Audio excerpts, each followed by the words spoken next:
I was an accountant for about 7 years, and before then, I did sales. And ultimately, all that experience took me to what we are doing today, and that's initially an Amazon FBA store. About 3 years ago, I started Shop for Knickknacks, and that's Amazon FBA. We sell only on Amazon right now. And over the course of the last 3 years, we've evolved and have created our own brands that we sell, Steadymar and J. Regano. Um, as of today, I think Steadymar represents probably about 90 to 95% of our sales. So, um, next slide, sir.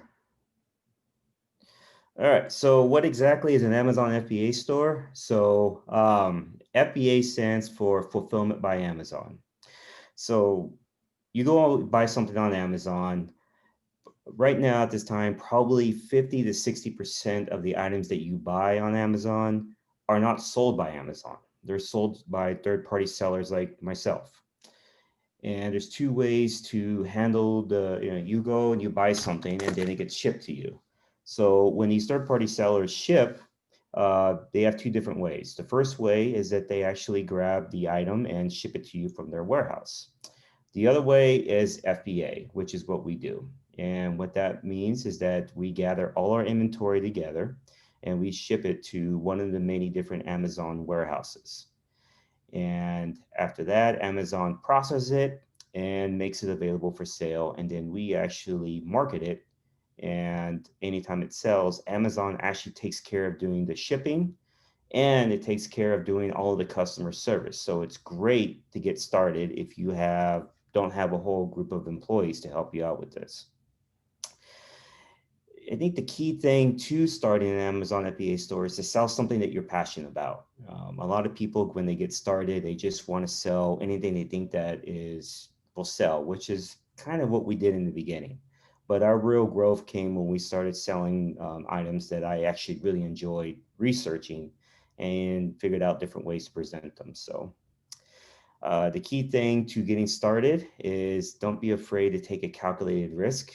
There's a lot of risk that is involved when you get started on any kind of business. It's one thing to be reckless with that risk, but try to be calculated. You can go to the next one.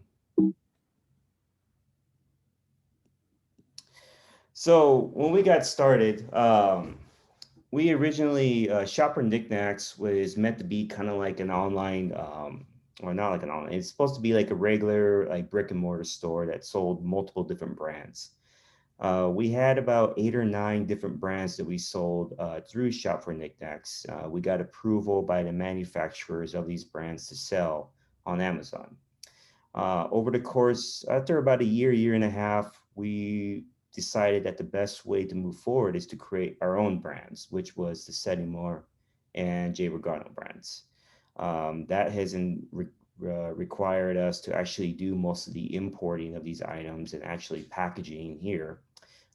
Since then, we've moved into a bigger warehouse and have some employees now to help us move forward with that. So, I guess the big thing I could say from that is don't be afraid of change. Um, when we first got started, when I first started my business in 2017, the business model I had was completely different than what we're doing now. Um, and after about 5 to 6 months, it became clear that we weren't going to be successful with that original business model. So that's when we gathered all the information that we've gone over the last, our entire working lives, and we came up with the idea for Shop for Knickknacks. So don't be married to a business plan if any of you guys ever go into business. You'll be surprised how many different roadblocks get thrown your way. So, um, so we started doing business in January 2018, and this is actually an old slide that I had when I did this presentation for Mr. Wong about a year and a half ago. And at that time, our target goal for 2019 was to double our 2018 revenue. And for 2020, it was to increase it by 50%. So we ended up hitting our target in 2019. And in 2020, uh, we um, we not only hit our target, we grew by another 150%. But that's the reason why that happened, and it's kind of unfortunate, is COVID-19.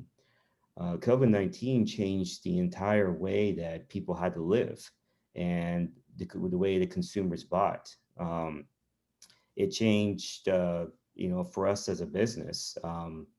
It obviously led to more sales, but at the same time, too, it created a lot of other different problems that you had to address. I mean, forget about the entire emotional impact of it.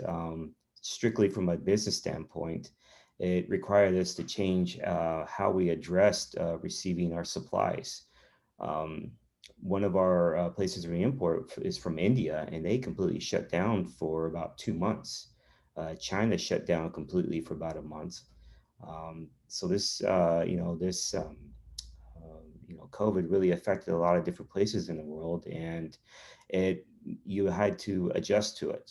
And who knows? Hopefully, with these vaccines and everything coming out, it'll be better off for everybody to return to normal life in the next year. But it's definitely going to change how business is done. I'm sure everybody's going to want to go back out and start shopping again. So that's going to affect online sales. So just constantly evolving is the key thing when it comes to doing business. Uh, so pros of starting your own business: 100% of your efforts go to you. You make your own hours, and when I say kind of, it's because yeah, you can take your time off or you can leave in the middle of the day, but at the same time too, most of the time you're 24/7. Um, there's many times where I'm texting suppliers in the middle of the night. And I've worked so many Saturdays and Sundays, I don't even know what a Friday is anymore. So the other thing too is you answer only to yourself. I mean, you're your own boss. So next slide. Cons is constant stress. Something always is happening. There is always a problem. Anytime you think you're going to have a calm day to get caught up, it doesn't work that way. Um, you can't idle reinvesting. The main thing is that you constantly have to think of new ways to be different from competition, which is essentially what we've been doing. We've changed, our business plan has changed so much, and we've introduced so many different ways to try to evolve and connect with our customers. If you sit idle for a minute, your competition will take what you've done or come up with something better. The other thing, recession is always around the corner, or something like COVID. There's probably a lot of businesses that are not going to recover from this. And you have to be prepared to evolve in order to take on something like this. And depending on the industry, it could take 3 to 4 years to be cash positive. That's pretty much spot on with us. Although we're reinvesting so much, it'll probably be a little bit longer. But yeah, I mean, right now we are on the right path to getting on cash positive within the next year or two. So yeah, it's the last slide, right? Yes, Yeah, okay. I believe so. I think that's the last slide.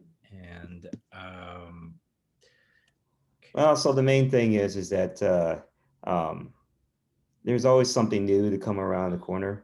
Uh, don't be afraid to take a little bit of a risk and